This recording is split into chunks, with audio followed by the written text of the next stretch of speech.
Hey, all you Arizona lovers. This is the Finding Arizona podcast, episode number 372. I'm your host, Jose. As always, we bring in fantastic guests. Today's episode is with Dakota Jean, who is the wonderful CEO behind the Social Media Manager. Now, we've had Dakota on our episodes before, far back, way in the 30s and 40s. So if you want to go check out her previous episode, you can go do so. But she catches us up what she's been doing. A lot of changes ever since that episode, and she herself has sprouted into a fantastic owner. So you get a lot of the social media aspect and also what she's been doing on the podcast side. So encourage you guys to go check out her bio in the links below. That'll lead us up to what we've been doing as far as what our business is up to. That's findingarizonapodcast.com. We make it easy for you guys to connect with us on social media. That's Finding Arizona Podcast under everything. If you want to send us a email, findingarizonapodcast@gmail.com is where you will go to send that. Tell us who you want in next and we'll try and make that happen. As you can see, we are always trying to do something new and something special with every guest. And so with this episode, we get to talk to two podcasters. That's myself and Dakota. So it's always something fun when that happens. What we did with Dakota is actually, I went to an event where I was over at her studio and she's going to be putting this episode out. So it's a little mini pod that we did together with her co-host. And it was just fantastic to do something like that, get out of the house and just try and make that happen. I cannot wait for that episode to come out. I will let you guys know when it will come out so that you guys can go check it out. But it's a little fun catch up with her and her partner, and just overall just a fun episode just to have the environment of where she was hosting it in her own studio. And it's at an event day, so there's a lot of people coming in and out of the room. That being said, I hope that you guys have been enjoying our episodes. We have vlogs available on YouTube. We have a newsletter if you want to sign up for that on our website. We're always trying something new. We're always trying to push the envelope here. So let us know who you want in next. We will try and make that happen. And as always, we will catch you on the next episode. We end with kisses, hugs, and belly rubs to our four-legged friends. Now to the episode.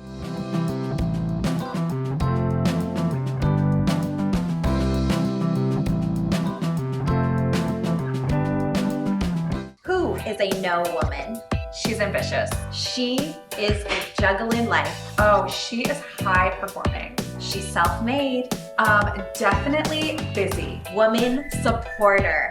Cares about the rooms that she's going into. Building an empire.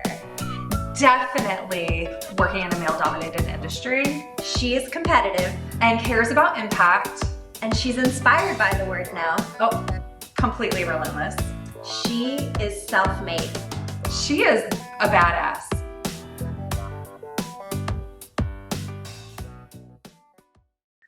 Welcome back, everybody, to the Finding Arizona podcast. I'm your host, Jose. As always, we bring in fantastic guests every week, and today's no different. Ladies and gentlemen, this face and voice might sound familiar. Ladies and gentlemen, we have Dakota Jean in with us. She is a previous guest that we've had on before, but we wanted to catch up with her. And as always, I always say when you bring in two podcasters or more than one podcaster, it gets fun and crazy, and we're going to get into it because she has her own podcast now. But that being said, she is the creator CEO behind the Social Media Manager. So Dakota, welcome.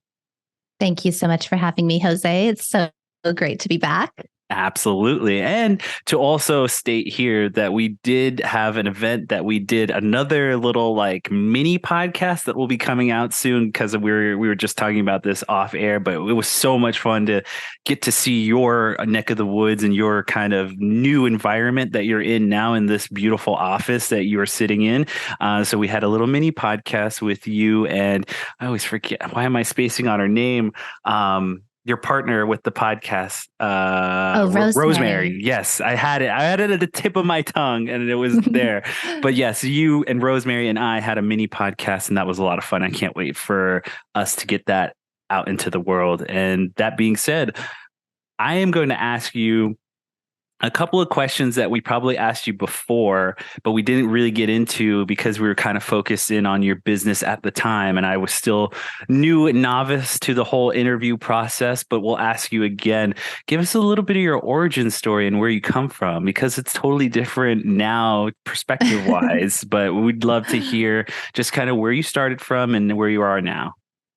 Yeah. So I think when we talked the first time on your podcast, it was like 2017, maybe. I think so. I think you're absolutely right. I So it's been a minute. yes, a lot of things.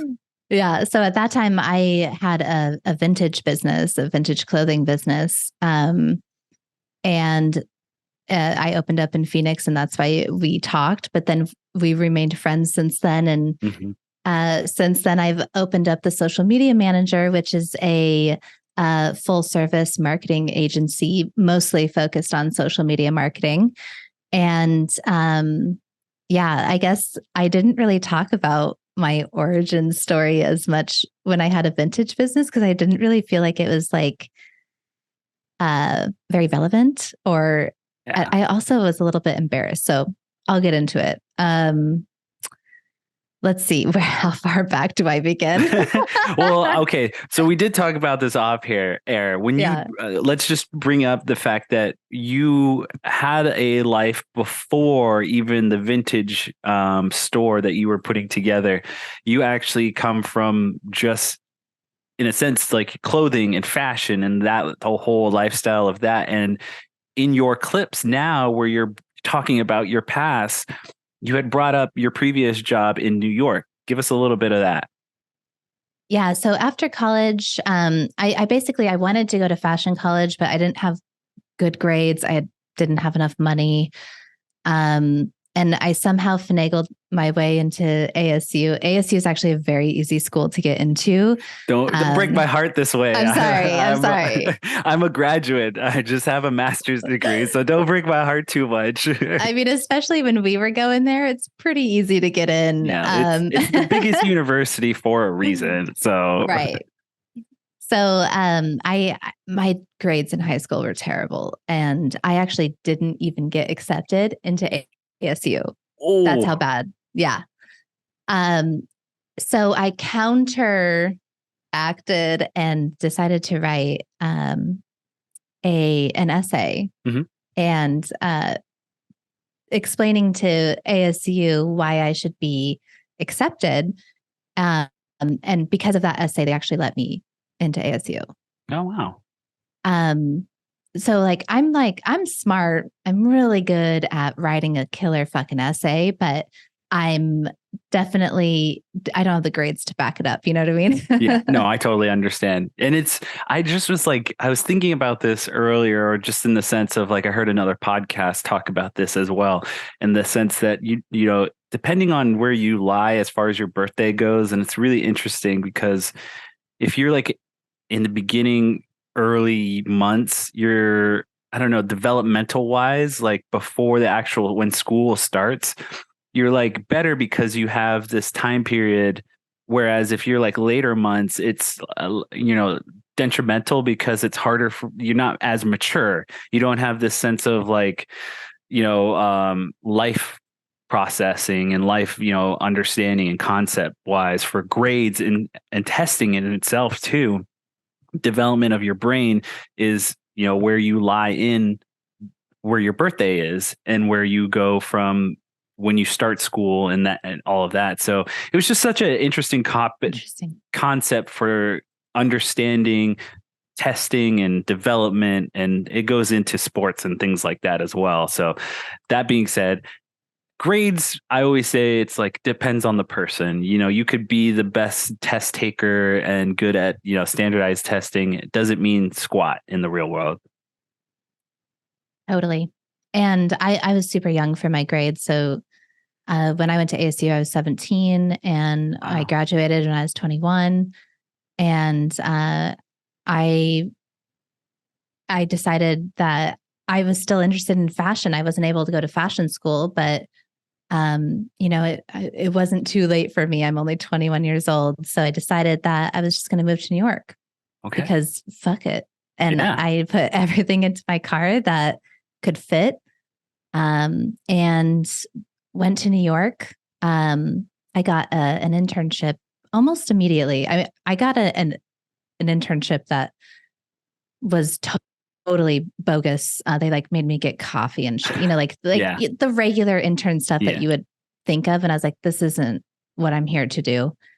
So I ended up getting an internship with Nicole Miller, who just an incredible woman, incredible fashion designer, studied in France and Wow.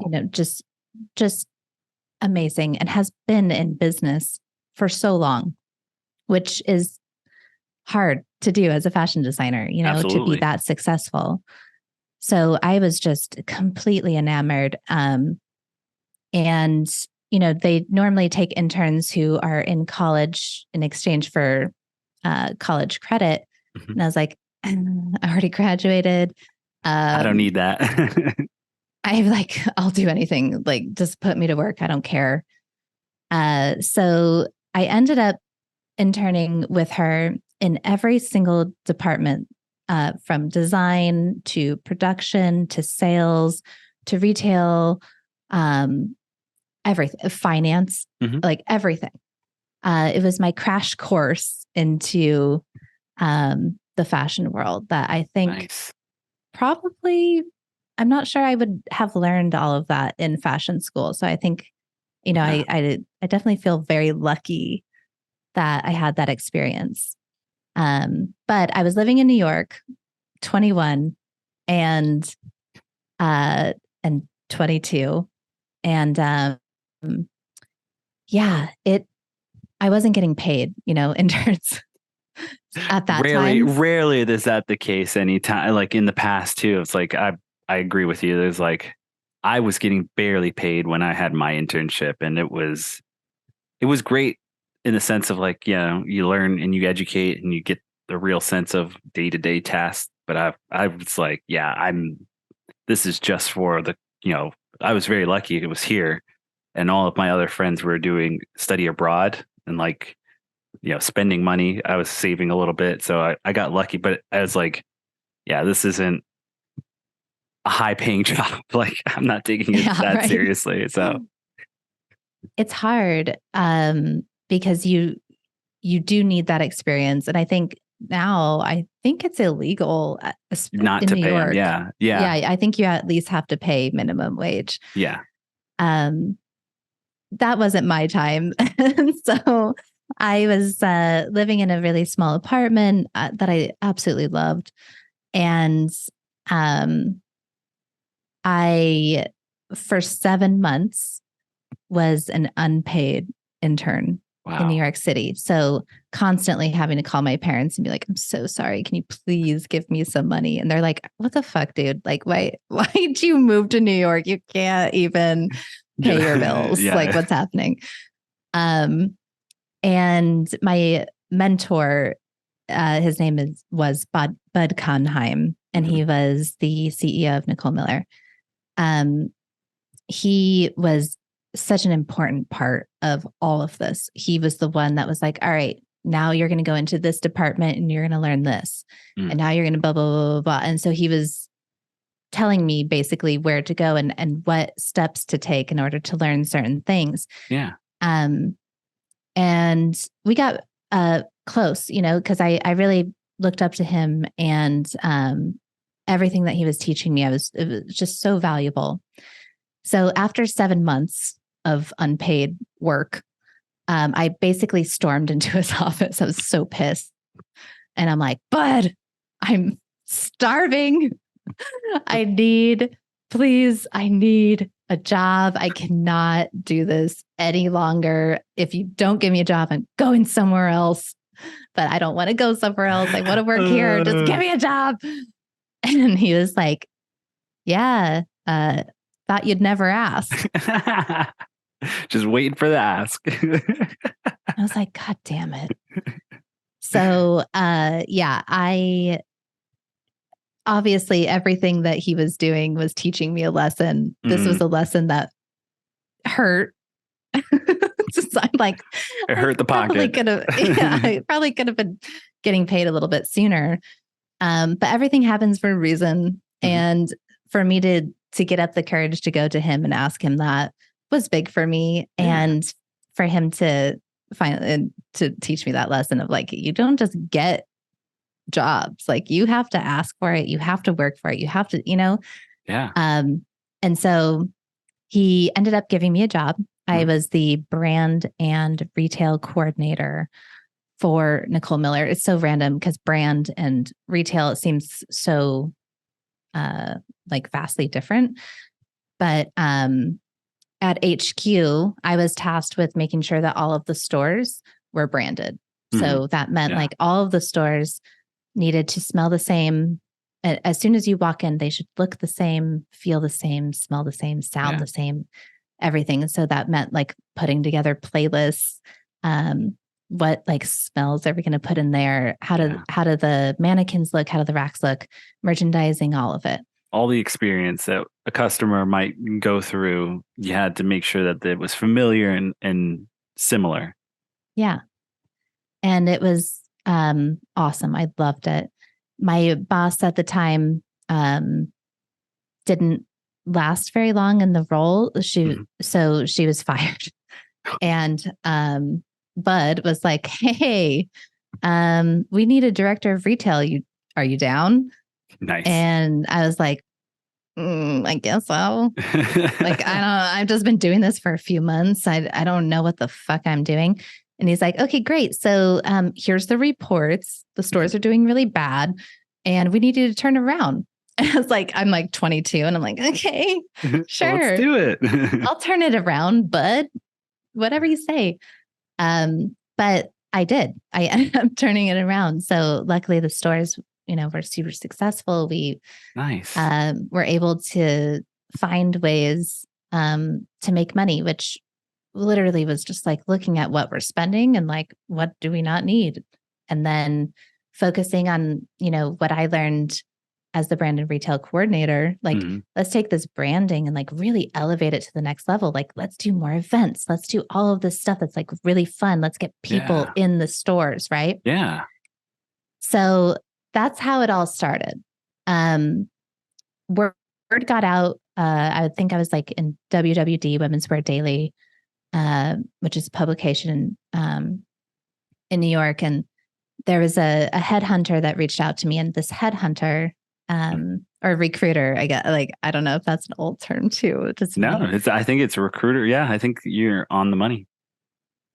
But she reached out to me, and she has, some big name clients. One of her clients were the Kardashians. Nice. And she was like, hey, the Kardashians are looking for a retail director. And, we see what you're doing. We saw what you did with Nicole Miller. And, they need that. They need something similar. Nice. See, that's crazy to me. Like, to go from so much inexperience or so much like, fresh, new to the world, and to just, like he said, you just got to ask for it. And then, you show the work and you do the work, and sooner or later, someone's going to take notice. And that's when the big things start to move and things start to get going. And that's so interesting, because in those clips, I was like saying to you earlier, it's like, that girl that I see in those clips is so different than to the person that I know now. But at the same time, I'm like, well, she never really told me about this side of her world yet. And it's so interesting that you went from, that kind of world. Now, explain to us how, again, you ended up in Phoenix and in Arizona. Well, I grew up in Durango, Colorado, and my parents, they're contractors and they build beautiful homes. Nice. We moved out here when I was 15 years old. So I was here, and then that's why I went to ASU. Yeah. New York, and then obviously LA with the Kardashians. And I went back to New York, and then I missed my family. I am one of the rare people, I think. I love Arizona. I absolutely love living here. I love the heat. I like thrive being warm and in the sunshine all the time. Yeah. It's just something that I really need. I don't do well in cold environments. I don't do well when it's not very sunny, just like mental health wise. I love that though, because again, it's like you come back to your roots and now you're trying something even as much as like again, it's like as much as you try and replicate the form and just kind of like what you've been doing. Sometimes it works, sometimes it doesn't. But at the same time, your life translates and transitions in different ways. And so for you now to go into what was kind of like this overall umbrella of like marketing, managing and experiential and fashion all, and now narrowing it back down to the marketing aspect. It's such a whirlwind of like you've got so much underneath your belt already, and you have the ability and capability to do all of these other things. Now go back to let's bring it, like let's take away some of that and let's narrow the focus into this one thing. So I find it very fascinating that's like your story is, not knowing, then growing, and then now let's prune it down to something very beautiful and simple and elegant. It's for some people it's the complete opposite. It's like they have all of this experiential in one thing, like they grow up, like you could have been what your parents do for a living, doing the buildings aspect, but it's like, no, I'm going to try this my own thing. And I find that so great and so wonderful that you are here now doing this marketing thing. And I, for myself and kind of just what we've been through as friends and what we've been through as colleagues, it's just so beautiful to see your transition and where you've been and where you're going to and what you're doing now. So that being said, you're not doing what you were doing when we first met you. Can you give us a little bit of that time period of like letting go of that business? Maybe COVID happened and now you're doing this. Can you give us what that looked like? Yeah, I think before I get into that, I do want to say too, the transition just between Nicole Miller and the Kardashians, my mentor, Bud Conheim. Yeah. He was the whole reason, like now that I'm looking back, I'm like, oh, because at Nicole Miller, he was like, we need to turn this around. And so he was basically guiding me like, all right, so we got to do some marketing and we got to do this. And so at the time I'm like, oh, this is just part of the job, right? Yeah, like I'm 22, 23.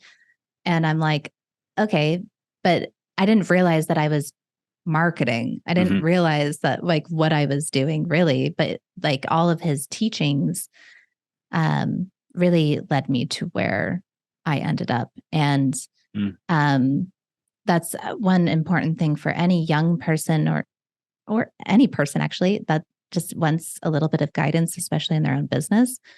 Get a mentor. Yeah. Talk to people, talk to someone who knows, how, or can at least try and guide you in certain directions. But sure. When we first met, I owned a vintage shop. It's called Frockify. And after the Kardashians, I ended up in New York again, working with some fashion houses. It was an awful experience for me. It was probably the darkest time in my life. Just terrible people and working to the bone, 18 hours a day sort of situation. And I was fired by of this fashion house that I guess I probably won't say. And I was like, what the fuck am I going to do? Like, I live in New York City again. And now I'm like, no money again. Like, what's happening? So I've been collecting vintage clothes since I was a kid. Okay. I was really lucky that I got to travel as a kid. I used to be a part of this all women's motorcycle drill team. That's another thing we need to talk about, because you post about that stuff, and I'm just, again, another talent underneath your belt and like skill set underneath your belt. And I'm like, I did not know this about her. So that's probably another story, but we traveled all over. We got to perform all over the world. Mm-hmm. And my mom, you know, like she would just take me to thrift stores. I loved going to thrift stores, and I would just like pick out this stuff, and I'm like, this looks awesome. I love it. And she's like, well, it doesn't fit you. And I'm like, I don't care. I need it. I want it, you know? So I had all these vintage clothes. And you know, that I didn't wear. I've always loved fashion. It's always been a part of my DNA. Yeah. So, after I was fired, I decided, I was like, well, I guess I'll sell these vintage clothes, you know, just like make some bucks while I'm looking for a job. Mm-hmm. And so I sold them, and I was like, oh, I need more. And I don't have a job still. So, I would go to estate sales, and I would go scouring around New York and Connecticut and New Jersey, mm-hmm. and finding some just like amazing vintage clothes. And I was selling them on Instagram, you know, like I didn't have, I had a website, but no one went to it, you know? So I was just selling on Instagram, which was, again, like something I'd learned from when I worked for the Kardashians. That worked, you know, mm-hmm. social media selling. Yeah. And that's when I decided I wanted to move back to Phoenix. I missed my family. I was so over New York. I just wanted to get out. And at this time I was married, and we moved back to Phoenix, and I opened up my vintage shop in Melrose, mm-hmm. on 7th Avenue and Indian School. And it was like, yeah, it did pretty good. My heart wasn't in it. So yeah. I don't know. I just wasn't really good at it because my heart wasn't in it. Sure. Yeah, go ahead. Oh no, I was just going to say this is the timeline where we meet, and yes. This is the time where we kind of not stumble upon you. I think Britt was the one that shopped at your store and met you, or at least knew of the store and knew of, what you did. And so when I come into the picture, we go to your now ex-husband's home, or your guys' home at the time, and you had this beautiful back garage area where you were just like nuts. I guess, was it storage? Was it, kind of your studio? Was it like, it was my just parents built it for me. It was my studio space. Oh, okay. So yes, it's a studio space. So it was just like, holy cow. Like you had when I see vintage items, I'm enthralled. Like, I'm thrilled to like, touch it, because to me, it's all about the stories and what, people wear them for certain reasons, or certain items that are just kind of have a historical factor and like what they represent in the timeline of when they were made and all of that stuff. So, meeting you was just like, oh, wow, she's really into these beautiful vintage pieces that are just glory filled with time and what they represent. And so I was so happy to at least go to a space where it was presented and loved and cared for in that manner, and see that in that way. And so it was very cool to like go and meet you and see this space, this beautiful, like I'm talking racks upon racks of vintage pieces. And so that was really cool. And we, I think we connected there, and that was really fun for me to kind of, personally just meet a new friend and get and understand like your love for this fashion world. So, but on the flip side, so I wanted to like, going back to the social media side, I heard the other day through an Instagram post, this kind of saying of like, do something that you would be willing to do for free and make that your career, and you'll never work a sad day in your life. And so I feel like you've done that. You've kind of, you'll put yourself in that world of like, I love vintage pieces. You've done that. You've sold your vintage pieces, but now you're in this other now new world of marketing and managing and helping people grow. And give us a little bit of why this new business is so important to you and why you love doing it. Well, I think it all started because I went through a divorce, and I was well versed in marketing with Nicole Miller and the Kardashians, and then my own business with Frockify. The only way that I could sell was through social media marketing. And I started doing some freelance work in the area in Phoenix. And I was like, okay, you know what? I've got a knack for this. Like, let me just do this for now and like figure it all out. And then when I was going through the divorce, I was like, I need something stable. So I found a job with a jewelry company as their social media marketing person. And yeah, I hated it, you know, and the thing is like, I realized that, and this is a fault and something that is also probably like a positive for me, but I know what works in terms of growing a business, and I know it doesn't. And I am really, I don't know why, right? Like there's like, again, like there's no education that there, I had my mentor and I had experience and I had this and that, but it all just like, it was really just fell into my lap. You know what I mean? And I just figured it out and I just did it. Can I bring some context maybe for you? Like, I think you know why. I think you've experienced the why through your ups and downs, whether it's personal life or professional life. You've experienced the highs and the lows enough to be aware of like, well, this works here because of this reason, or this doesn't work here because of this emotion or this, these pieces.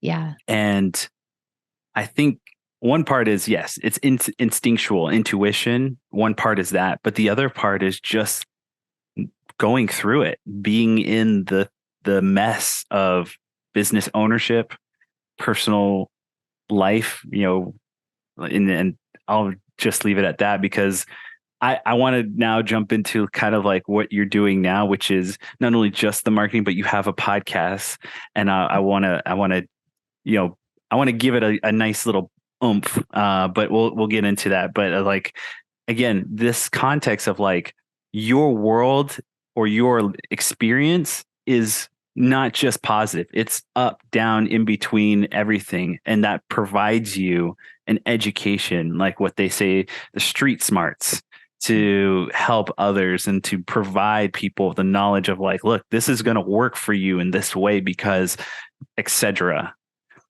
This is not going to work for you for etc. reasons. So I think it comes from just living life and at its fullest. And you have grasped so much in that time. And it just says a lot about you as a person of awareness and a person of like, look, you've lived your life in such a big way that you have so many stories, you have so much experience, and some of it not great, some of it great. But at the same time, all of that is beautifully a tapestry of like, look, I have very much a diploma in this managing marketing world because of my experience. So I just want to say that for you because, I think I don't want you to sell yourself short. That's basically what I'm saying. Don't sell yourself short because you are who you are. So yeah. And now we're going to get into the fun stuff, which is fun stuff for me, which is the podcast that you do with your best friend Rosemary. And I love the name because it's it just says it all. And it's called the Cuntcast Girls, and it's just so beautifully done. Like what you guys talk about, I'll actually let you tell what the Cuntcast Girls is all about. This wonderful podcast. So I started a podcast about social media and marketing, and I was like, all right, this is good. Like for some reason it kind of blew up and did well, and it was awesome. And it continues to do well. Yes. And I was talking with my girlfriends over COVID. I think we got like this Airbnb house, and we took COVID tests, and we're like, all right, we're going to spend the weekend together. It's going to be awesome. And it was just right here, like in Tempe. Yeah.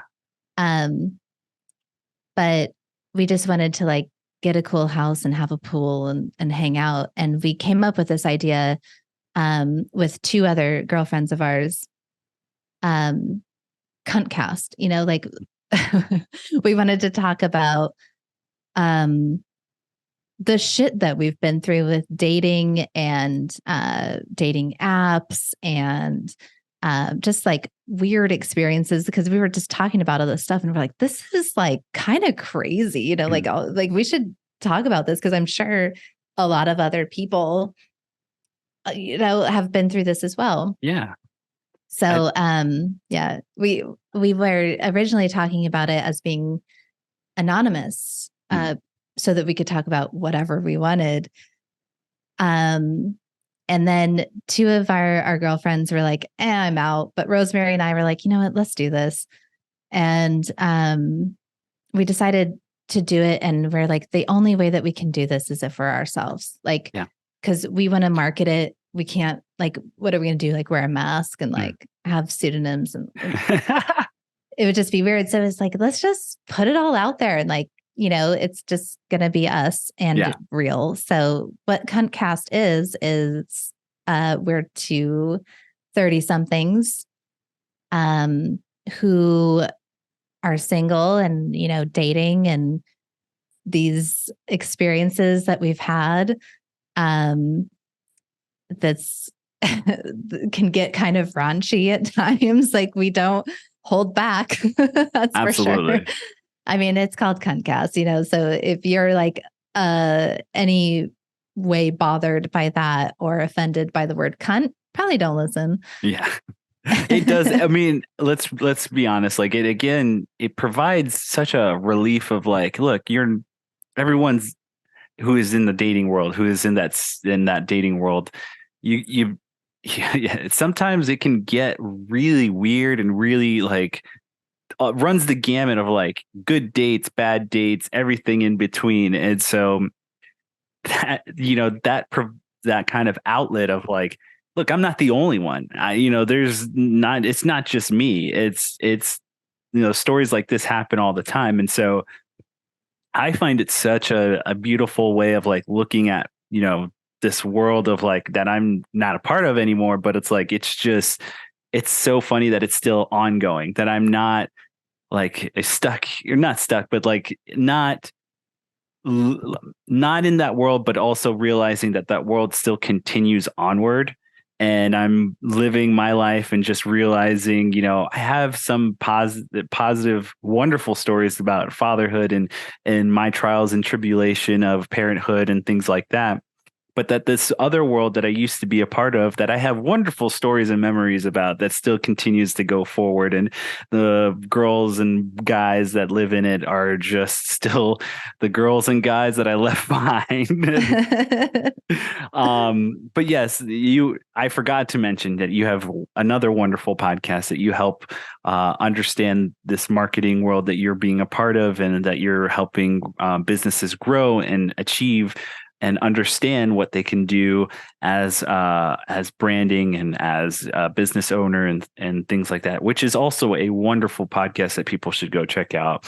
I think you have a real ability to share, a real ability to storytell, and it is wonderful to see you come from this I'll admit, a little bit shy when we first met because we didn't know each other that well. But now you like to flourish into this wonderful podcaster, storyteller, and a person that I still think is hilarious and wonderful to just see and grow. And yeah, it's just really great to see someone that I had on very at the beginning of my start to see now all the way when we've has 18, 19. So 8 years, maybe, maybe even crazy, like more than, less than that. But it's like, it's wonderful to see that growth and see where you're going. So I just am very thankful that we continue to still be friends and continue to share our kind of life and story together as friendship. I will ask this. So now that you have these podcasts and have these not two elements, but it's like these, what you provide as a sub stack of what you do as part of your services and everything. Do you see yourself maybe even transitioning to just doing the podcast, or do you think you will keep doing this, marketing and branding and the podcasting all together under one umbrella?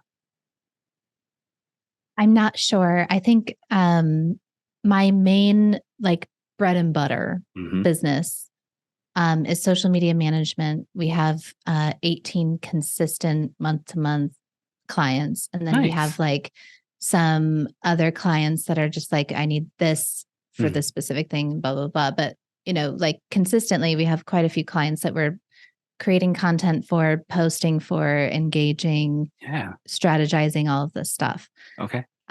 So that's like the main business. And I really wanted to start the podcast to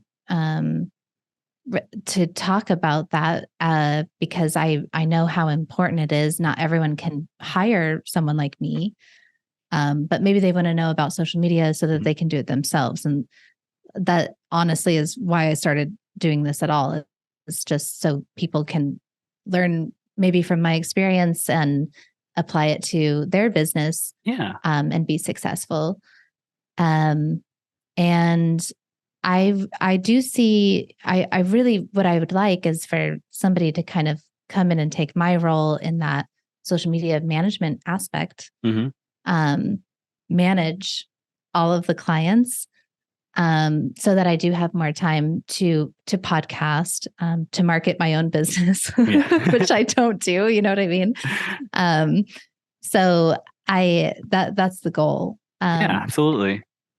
And eventually I'd like to have, I think we talked about this during Drink and Draw, but maybe like a parent company, where I can have like the social media manager, and then I can have some other successful businesses that really like we could do it all for you, just call Dakota and let her do it all for you. Nice. That's really what I want.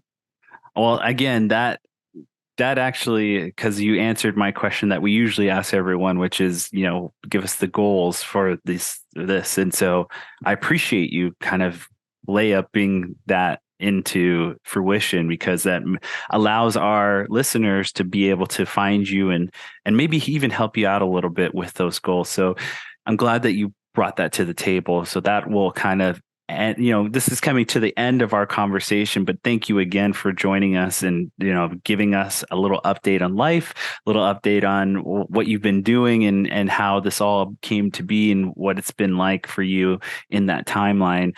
I think for me, I just want to be able to provide an open last kind of anything for you if there's something that we missed or something that you want to just share with us. But other than that, if you want to go ahead afterwards, after you make your comment, to give us where we can find you online, any events that you're going to be a part of in the near future that we can see you at, or if you just want to give us, again, just all your socials, the floor is yours, Dakota. Thank you. I guess I think that we touched on so many things, which is awesome. I just want to say that I'm super stoked to be on your podcast again. Seeing this grow from, when I was on last time, I wasn't the only one growing in that time, but your podcast, and it's just really cool to see. And I think especially for Arizona businesses, it's really hard to market your business, and it's saturated.